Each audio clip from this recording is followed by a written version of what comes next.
আলিশার বাবাকে নিয়ে এখন আমি কেমন আছি চলো তোমাদের সাথে শেয়ার করি। হ্যালো এভরিওয়ান, আসসালামু আলাইকুম, welcome back to my new mini blog. তো সকালবেলা ঘুম থেকে উঠে এই শাড়িটা বের করে নিচ্ছি, কারণ এই শাড়িটা শ্যুট আজকে আমার।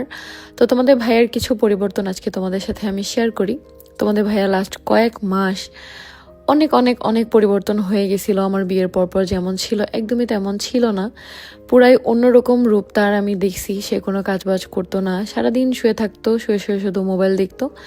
আর মনে করো উল্টাপাল্টা জিনিস নিয়ে আমার সাথে ঝগড়া করতো, তর্ক করতো। আর আমি কিছু বললেই তো জানো কি করতো, সেটা তো তোমরা সেদিন লাইভেই দেখছো, যার জন্য আমি কিছু বলতেও পারতাম না। সে যেটা করতো আমি সেটাই মেনে নিতে বাধ্য হইতাম। কিন্তু এখন আলহামদুলিল্লাহ সে অনেক পরিবর্তন হয়েছে। সে যেহেতু একজন ফটোগ্রাফার, বাট এখন যেহেতু আমাদের কোনো ক্যামেরা নাই, তাই সে এখন ফটোগ্রাফি করতে পারতেছে না। বাট এখন যেটা সে করতেছে, সে এখন নিজে একটা নতুন চ্যানেল খুলছে, নিজে নিজে ভ্লগ দিচ্ছে, যেটা আমার অনেক ভালো লাগতেছে। আর তোমরাও সবাই তোমাদের ভাইয়ার ভ্লগ এত পছন্দ করতেছো, যেটা আমি দেখে আসলেই অবাক। প্রত্যেকটা কমেন্ট দেখে আমার এত বেশি ভালো লাগে। যাই হোক, এর মাঝখানে একটু এই শাড়ির ডিটেলসটা বলি। এই শাড়িটা কিন্তু তোমরা ফার্স্ট কমেন্টে পিন করা পেজে পেয়ে যাবা, নুপাস কালেকশন। আচ্ছা, এখন আমি টপিকে ফিরে আসি, যেটা হচ্ছে তোমাদের ভাইয়া।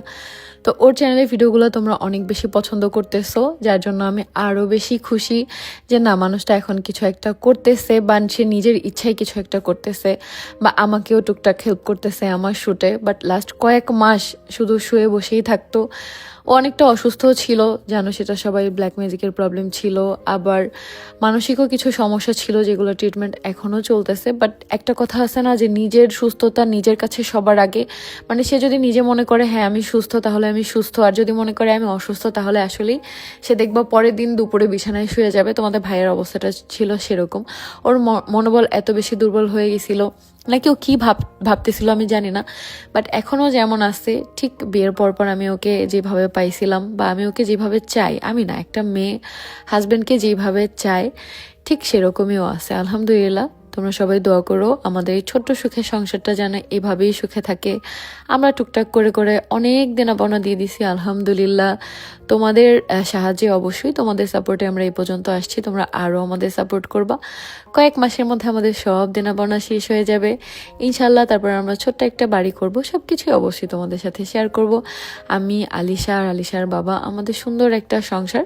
সবাই আমাদের জন্য দোয়া করো।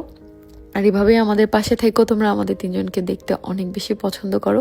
আর দেখো, তোমাদের ভাইয়ার চ্যানেলের জন্য এখানে একটা আমরা ফুচকা চ্যালেঞ্জ ভিডিও করছি, যেটা কিন্তু আজকে রাত 9টায় আহাদ ভাই ইউটিউব চ্যানেলে আপলোড হয়ে যাবে। অবশ্যই তোমরা দেখে আসতে পারো। গতকালকের ভিডিওটার মতো এটা কিন্তু আরও বেশি সুন্দর হয়েছে। ডে বাই ডে তোমরা আরও সুন্দর সুন্দর ভিডিও পাবা। তো অবশ্যই কিন্তু চ্যানেলটা সাবস্ক্রাইব করে তোমাদের ভাইয়াকে সবাই সাপোর্ট করো, সবাই ওর পাশে থেকো।